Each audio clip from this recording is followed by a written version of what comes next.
Do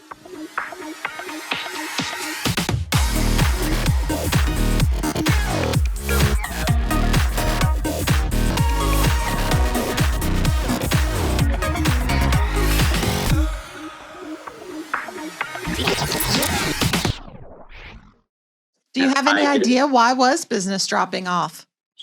I wasn't focused on it enough, really, because I was doing political stuff. I was doing school. I let people that I thought knew what they were doing in charge instead of me actually overseeing and doing my job as an owner on it.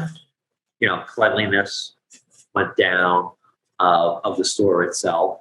And then the quality of the wash and fold went down as well. So once you then see these problems and realize it, you have to fix it, because you have to put yourself in your customer's position.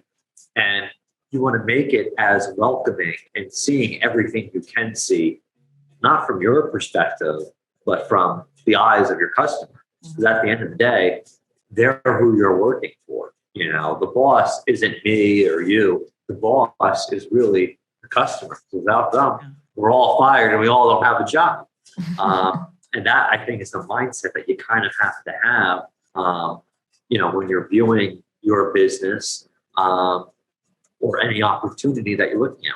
How does the customer see it? And how do I get rid of the problems that they face when they're coming to my store?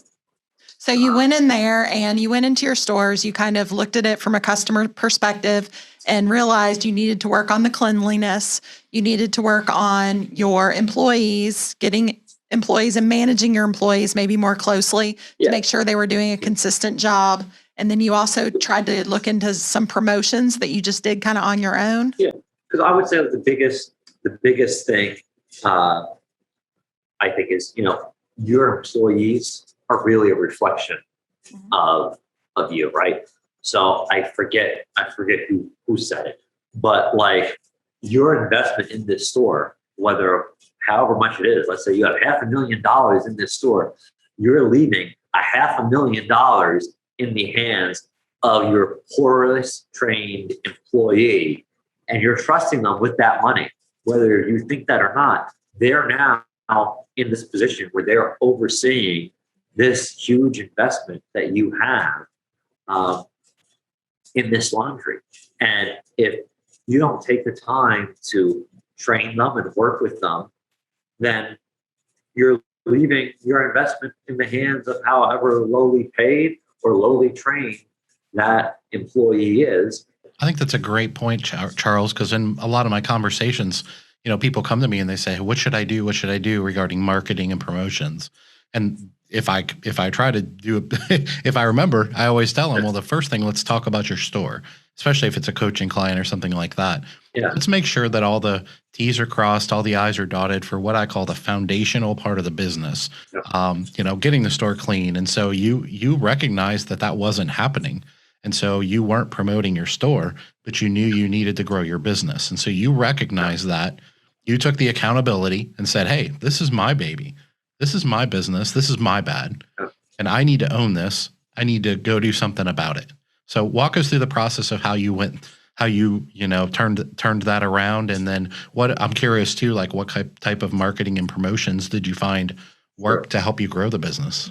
Sure. So like the one kind of, I guess my breaking point was there was a washing machine where someone, they washed like a dog bed or whatever, right? And the person who was responsible for cleaning took a sticky note and wrote, "Me to clean this machine." Put it on the machine for someone else to do. And once I saw that, I said, you know what? This is ridiculous. I said, you know what? You stink at your job. This is not what you do. You call out half the time. You're fired. You're done. I'm going to work here until I find someone else who I actually like. So that was your breaking point, which I think we all have when we enter that kind of a journey. I'm like, it needs to be clean. Your job title is cleaner. What do you mean it needs to be cleaned? So at that point, after I got my house in order, So I started, posting stuff on Facebook. I started doing little ads. Initially, I did self-service related things and stuff like that. And then I began focusing on just, hey, drop off your stuff, drop off your clothes, drop off your clothes. When I bought the store, they also had a website at the time, which looked like it was made in probably 1993. It was bad. So I redid the website on WordPress. And at that point, just started promoting basically, hey, this is who we are. One big thing I did was, leave a review. I would leave little cards in our drop-off orders for people to leave a review. I would do, like a giveaway. So I would have people say, hey, if you leave a positive review on one of these sites, and, if you do, we're going to pick someone to get, a $50 gift card for a store. So you have to build a reputation of your business online, because that's what people are going to look and see. We always did pick up and delivery. The owner before me, I think, was really ahead of his time. He had like a shuttle bus when he first opened up, where he would shuttle people from apartment complexes to the store, to the food store across the street. He had pickup and delivery with laundry. And I think basically he was ahead of his time in that, he didn't have the technology that we had today, where we can go on our smartphone, 1, 2, 3 click, and now I can schedule a pickup on a website to get my clothes picked up. So when I remade that website, I made a little contact page for people to click to do deliveries, because I kind of hit a maximum of, hey, there's only so many people are going to bring me clothes to my store. The rest, I'm going to have to go and get. I sold my used equipment to Triad. They came down, they disconnected everything, loaded it all up. We did all 200G Dexter machines in that store. And the focus of basically the design was, again, I'm looking at this from my customer's point of view. The store basically has a front entrance and a back entrance. So the back has about 25 spaces of parking in the back. So the back is really the main entrance for our self-service customers. So we have an automatic sliding door for them. So when you're bringing your bundles into the store, the door is opened up. You're not fighting with the door. The front of the store has about 4 to 5 parking spots, which is basically only like a 10-minute parking if you're dropping off, picking up, or just getting your clothes inside before you go to the other side of the store. Everything is card operated. All the machines are larger size machines. The store only has 7 20-pound machines in it versus the former store, which had 17 20-pound machines. We have 2 90s in there and a bunch of 60-pound machines in there. We maximized every single thing that we could on it. So we put storage wherever we could.